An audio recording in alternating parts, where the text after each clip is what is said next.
Thank you. I would now like to call on our elected Chief Councillor, Gawajit Marilyn Slut.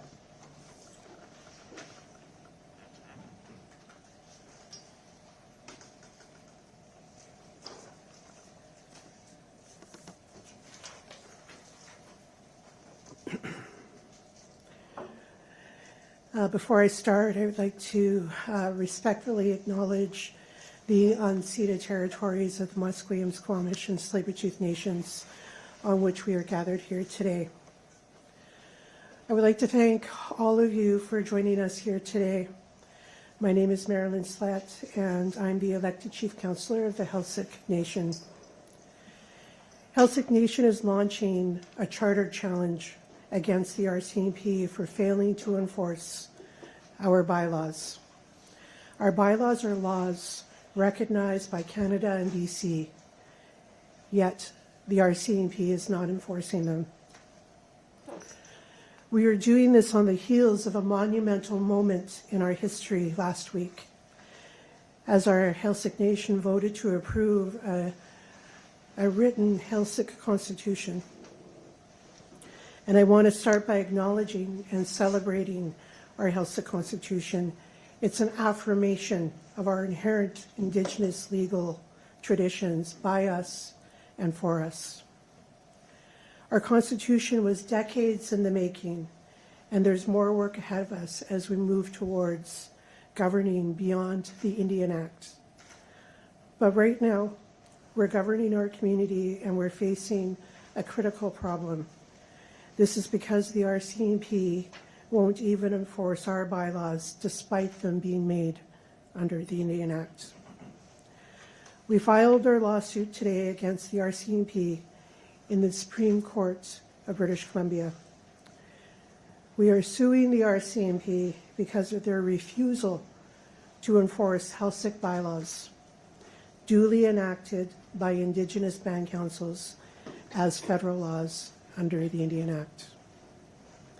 This amounts to unequal and discriminatory treatment that infringes our Section 15 Charter rights to receive equal protection and benefit of the law without discrimination. And we're not alone. This refusal to enforce First Nations bylaws is a Canada-wide issue that erodes the rule of law in First Nations communities, exasperates systemic problems involving substance abuse, deprives First Nations governments of the necessary tools to protect our communities. There is no legal impetus preventing the RCMP from enforcing our bylaws. The only barrier appears to be the racism and discrimination that sees them ignoring Indigenous bylaws while enforcing all other federal laws, as well as property laws on behalf of non-Indigenous communities, landowners, and businesses. Even though the RCMP does not pick or choose which federal laws to enforce in any other instance, they are choosing to ignore federal laws passed by Indigenous governments. Bella Bella, like many Indigenous communities and non-Indigenous communities alike, is experiencing a crisis in public safety and in well-being due to violence and to addictions exacerbated by drug dealing. These harms, from drug overdoses to sexual violence, have been made worse by the RCMP's refusal to enforce our bylaws, as drug dealers and sexual offenders can act freely without fear of enforcement on reserve.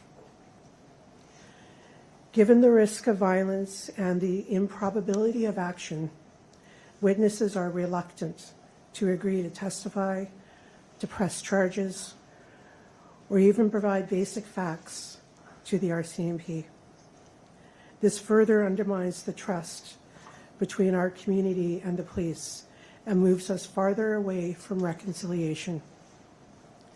Our lawsuit seeks equal treatment to that provided to non-Indigenous communities through the assistance in removing any individuals who has no right to reside on reserve lands, or who has lost residency rights due to dangerous activity, or whose activities create a risk to public safety in accordance to the nation's bylaws. We also want to thank the Union of BC Indian Chiefs and other Indigenous leaders for standing with us here today as we launch this Charter Challenge on behalf of our community, with the goal of protecting communities and saving Indigenous lives across Canada. This lawsuit should be a wake-up call for all Canadians who believe in the Charter of Rights and Freedoms and equal protection and benefit of the law without discrimination. The RCMP needs to meet the terms of its policing agreements and start enforcing the law today without discrimination. Gayaksika.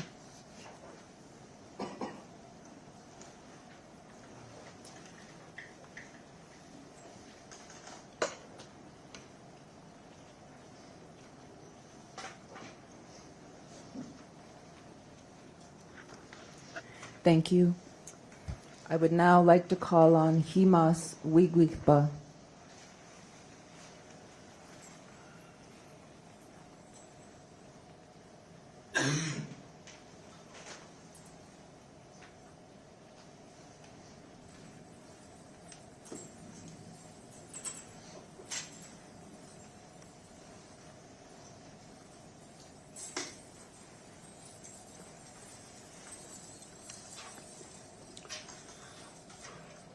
Good morning, everyone. I also would like to thank you for being here. And my chieftainship is from the outer islands of our territory. I'm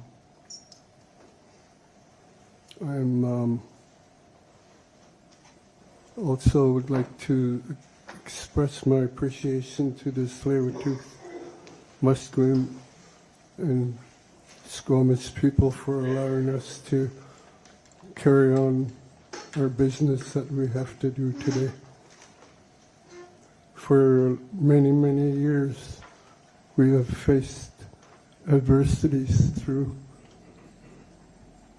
the governments that have imposed upon us their laws and rules. When we've tried to enact our bylaws, they're basically ignored. We have tried many times to make things right for our people. This is the reason why we're here today. I've witnessed and experienced the discrimination from the RCMP for the way that they carry out and enforce the rules for Canada. I remember as a young boy the fear that was placed on our people, the fear of Indian agents and RCMP. When I was a young boy, the RCMP and the Indian agents were not in our village. RCMP was in Ocean Falls. The Indian agent was in Bella Coola.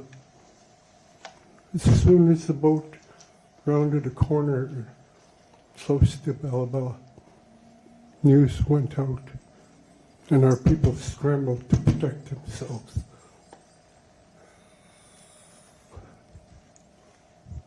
This is what we're doing. We're trying to protect ourselves with the bylaws that we have in place. If the RCMP is not going to do it, we'll have to find ways to do it ourselves. We're asking them to make an extra effort to protect our young people and our citizens at home.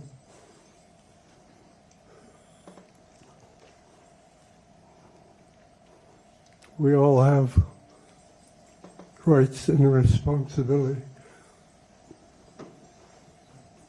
and we need to see that take place, and we need to see action from our governments.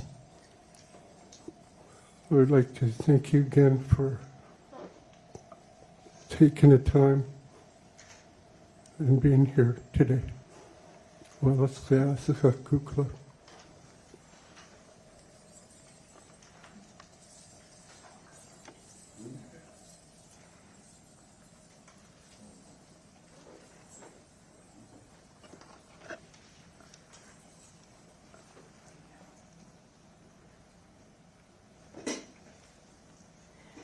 Thank you, Himas Wigbawakias. At this time, I would like to take a moment to introduce and thank Grand Chief Stuart Phillips for attending today. Grand Chief Stuart Phillips has served as the President of the Union of BC Indian Chiefs since 1988. We are honored to have him attend this press conference today. I would like to invite him up to the podium to speak at this time.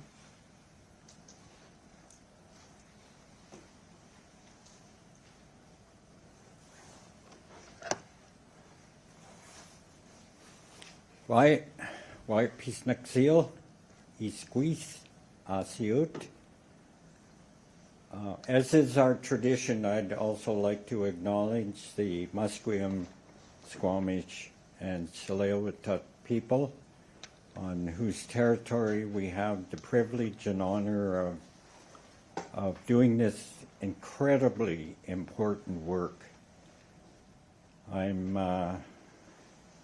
grew up in a time in the 50s and the 70s where there was social order, there was general public respect for law and order, for the police, and the justice system during that time functioned a lot more efficiently than it does. Sentences were fitting to the crimes, and we still had capital punishment back in the day, and things have absolutely eroded since that time. Public safety is a fundamental human right.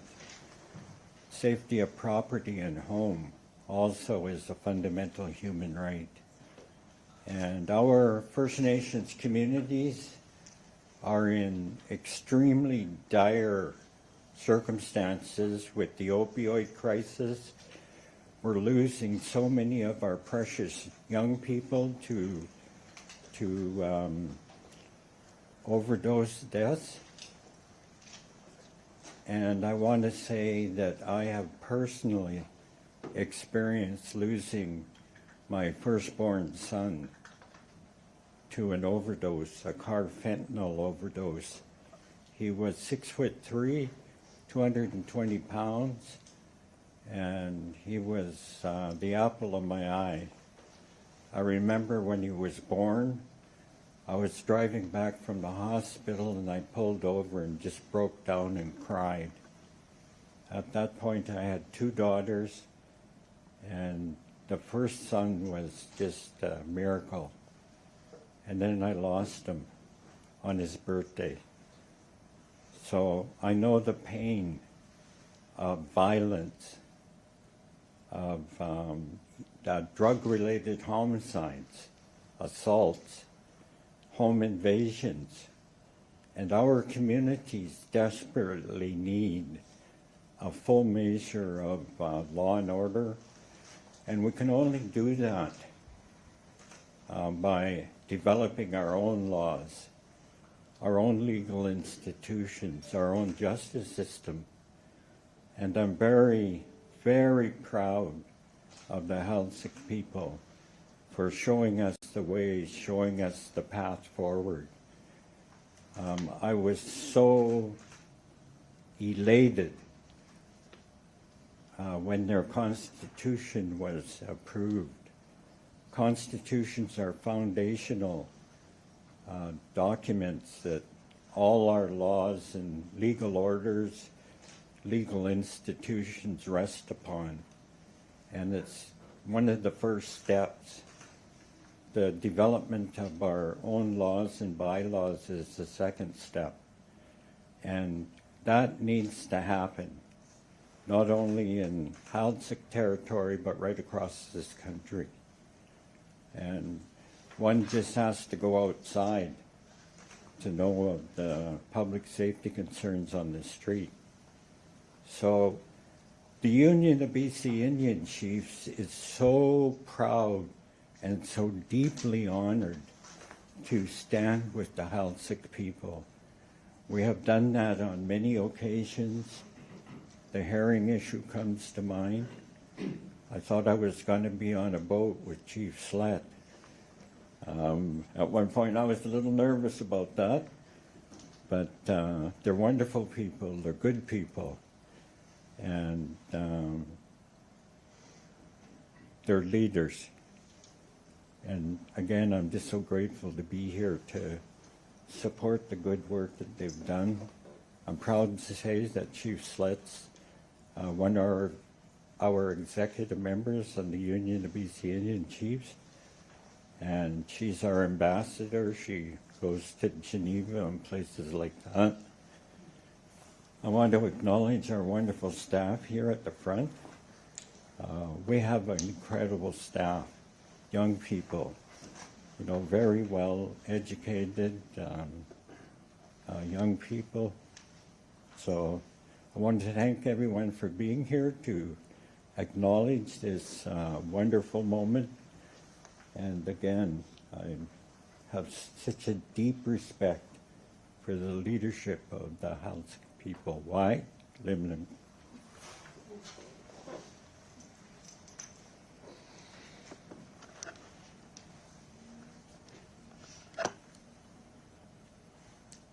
Thank you, Grand Chief. Are there any questions for Chief Slett and Himas Wigwigbawakias? Hi, I'm Ashley. I'm with the Canadian Press. I'm just wondering if the chief could talk about, I know this issue has been going on for a long time. Was there a specific moment or a specific incident that led to, I don't know, the RCMP crossing a line that made you decide that this lawsuit was the right thing to do?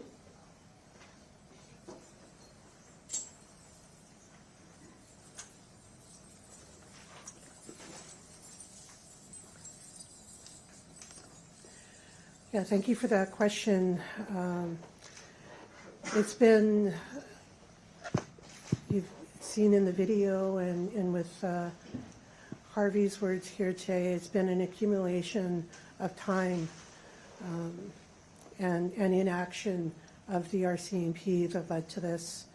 We were, launching this legal challenge to secure equal treatment and enforcement. And we felt that this was the only path that we had for them to, start implementing and enforcing our community bylaws. And when you talk to the Mounties, presumably, I'm assuming you would have brought this up with them before you chose to go to the courts. What is the reaction you get from them? What do they say to you when you say, look, our bylaws say that this person is not allowed on our territory, get them out? What reaction do you get from the Mounties? We've had many, many meetings with the RCMP. There is a detachment in our community that's been there for a number of years. And our leadership, our joint leadership, has met several times over the years with the RCMP.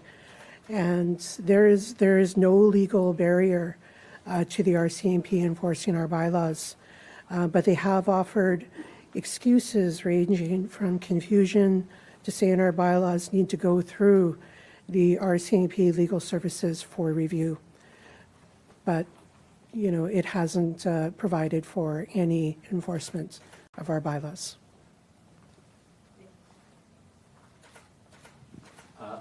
My name is Benoit. I'm with the French CBC. You mentioned the drug problem many times. A lot of communities are facing that issue. According to you, what's the impact of the RCMP action or lack of action on the drug dealing issue?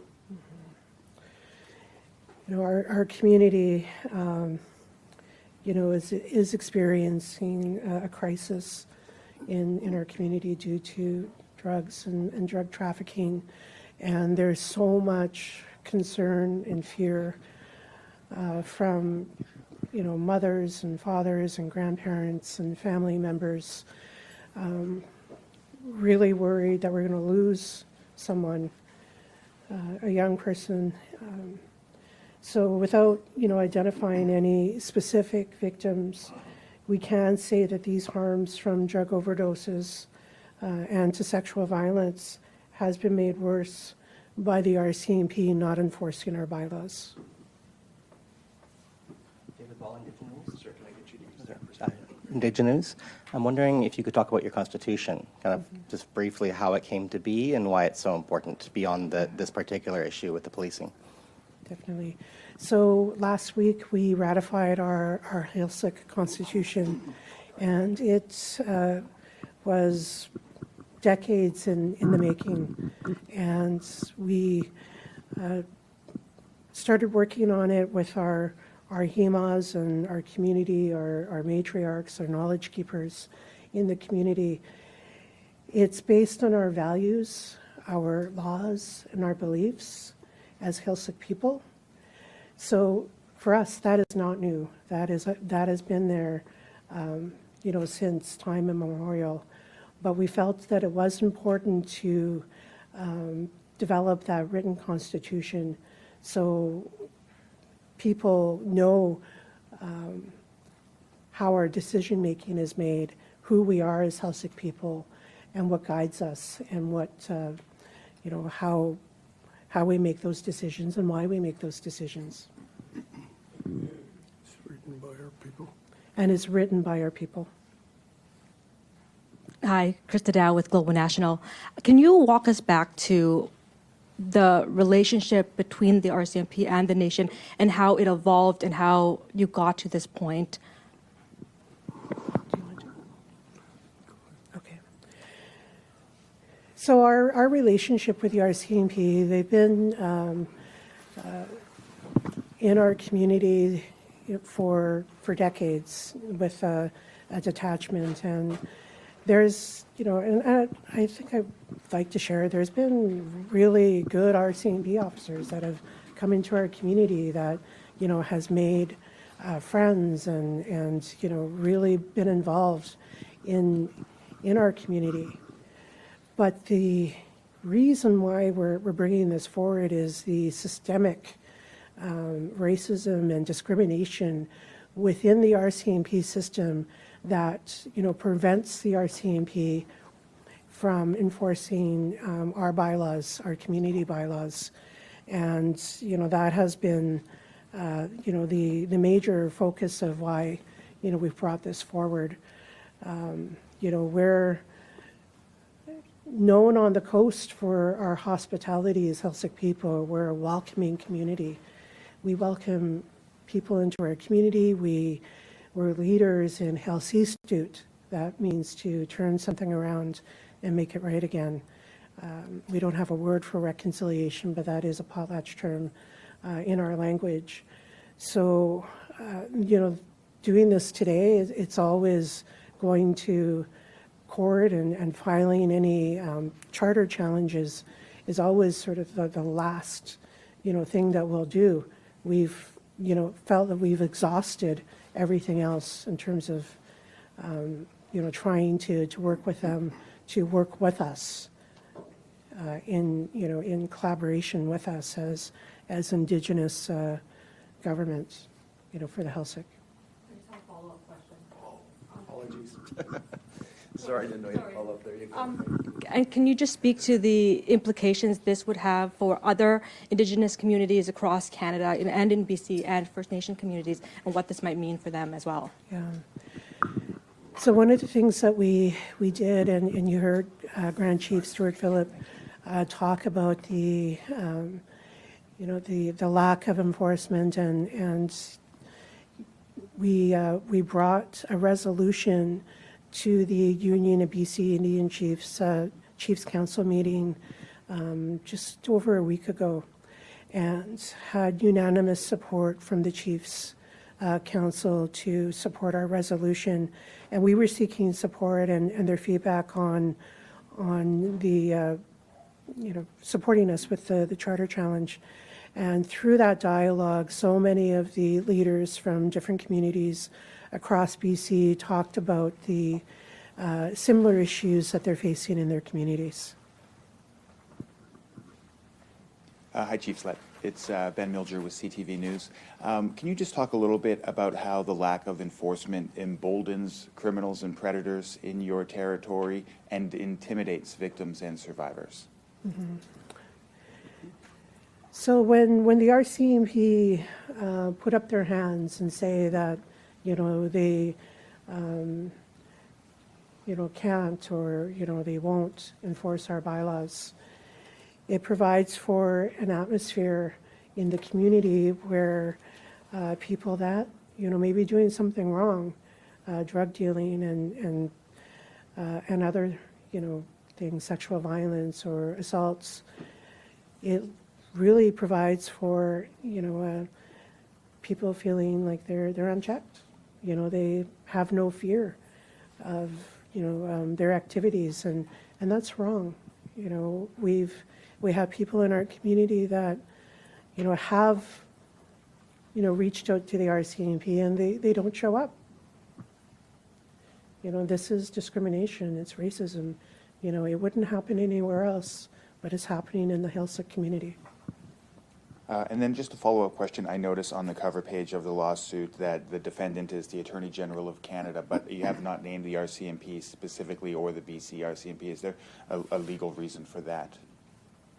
Sorry, I couldn't hear your question. I just noticed that the Attorney General of Canada is listed as the only defendant and not specifically the RCMP or the BC RCMP, and I'm just wondering if there's a reason behind that. Ruben, do you want to? Ruben, do you want the mic? Thanks, Matt. All right, just very briefly, because it's not my story, but just an answer to the legal question. Yes, there's a legal reason. That's how you sue the force. That's what they're called, the RCMP. Thank you.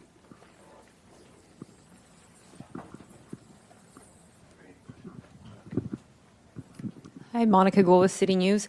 Just looking if you could talk about what sort of outcome you're hoping out of this. Well, to be really, in simple words, that they work with our community and they work with us to enforce our community bylaws.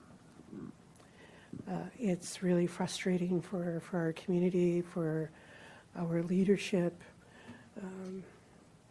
citizens of our nation, when the RCMP, refuses to work with our governance and our community.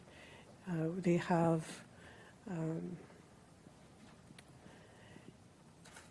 we've focused on two bylaws. One is a residency bylaw, and the other is a trespassing bylaw. And they have refused to enforce them, and all we want is equal treatment.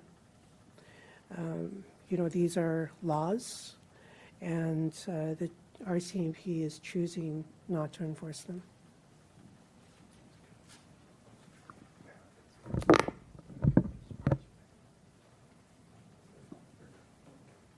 Yes, okay. Hi, Lauren Collins, Black Press Media.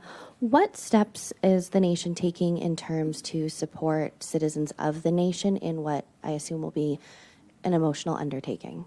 Mm-hmm. one of the things that, our leadership talked about last week when we were, going through the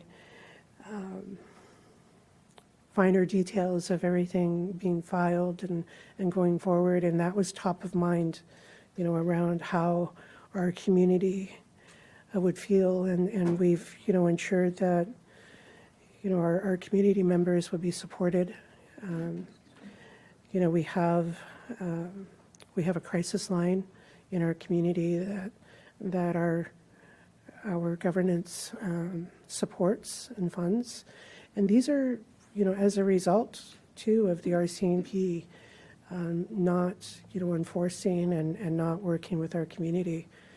We've had community patrol in our community as well, our own people that are, on shift in the evenings. These are all results, of impacts to our community, but they're also, our, it's been our response to supporting our community.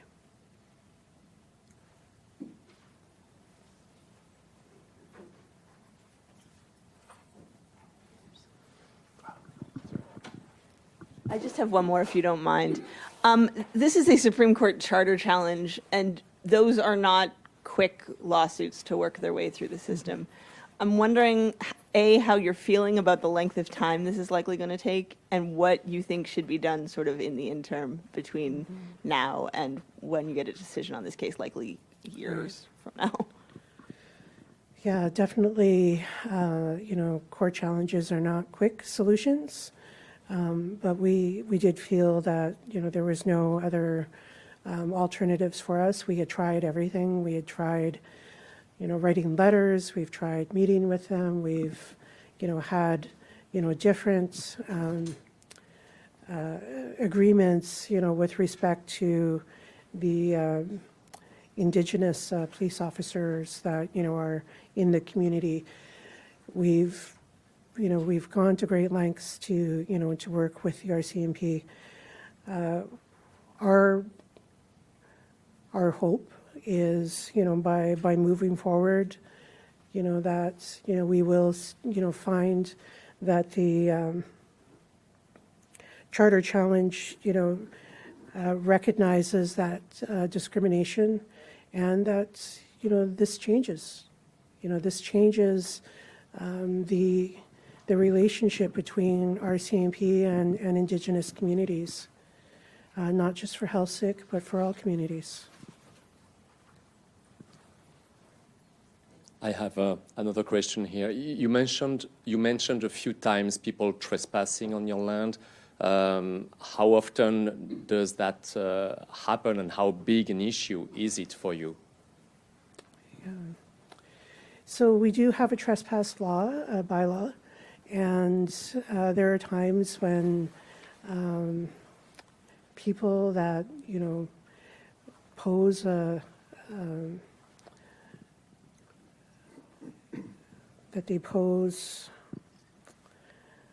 threat to public safety. These sometimes come forward with other members of the community that raise it with leadership, that raise it with the RCMP. And, we've tried to, go through the proper means with our bylaw to, ask them to leave, that there's a process in place, and, the RCMP, won't, work with our community to enforce them, and, it just leaves, that, it just leaves it so, these people that, continue to pose that threat, stay in the community as long as they want. This is not right. It's not right. It doesn't happen anywhere else. In non-Indigenous communities, if a business owner or a property owner has a trespasser, the RCMP go and they implement, those provincial laws to remove them. If it happens on a reserve, like the Helsik, they don't do anything.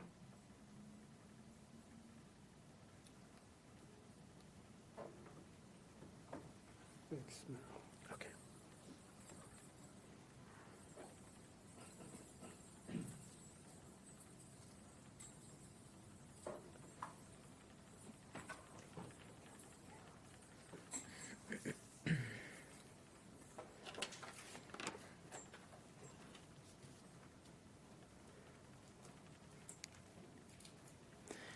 I would like to thank each and every one of you for attending this press conference. As I have mentioned, Chief Slut and Himas Hamchit are now available for interviews in this room.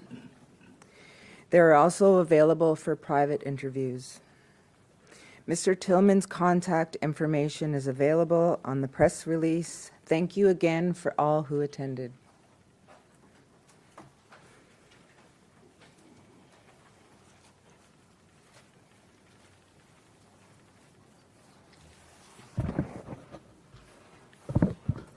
I'd just like to respond to that question that was raised about what is the impact of not having enforceable bylaws and legal orders in our communities, in our First Nations communities. I'm a member of the Penticton Indian Band, Sinpinkton, and during the course of the time that I've been involved in leadership, 50 years, when there's a vacuum, something will always come in and fill that vacuum. And in our case, you may recall, you know, as time goes by, but I would have to guess 20 years ago, there was a big news story. We had 2 of our band members out cutting firewood, and a helicopter dropped out of the sky and landed in a clearing. And the pilot gets out and he runs over to the woodcutters, and when he gets close, he says, "You're not my ride," and then he ran off into the trees. So we brought in the RCMP and the Minister of Transport and Public Safety and everything like that. And they brought a team from Vancouver, Kelowna, and we said, "We'll meet you at the helicopter site." So we waited and waited and waited, and we finally got a phone call, and they said, "We're here, where are you?" It turned out there were 2 helicopters involved in this, and it turned out it was a Hells Angels trans-border operation. When there's a lack of law enforcement, it attracts the drug community, and they come into our communities. And we have houses that are the center of operations for these drug dealers. And it's virtually impossible to shut them down. You know, we know who they are. We provide names and so on to the RCMP. But as Chief Slut says, they say, well, there's nothing we can do. And that's why this is so essential that we have enforceable bylaws. The first victims are women and girls in regard to assaults. And elders are at risk with home invasions, because once you have a population of addicted people, they will do anything to feed their habit. So this is such an incredibly important issue for our First Nations communities. And I just wanted to raise those points about, you know, what are the consequences as life goes forward? And we're virtually defenseless, and that has to stop. Thank you.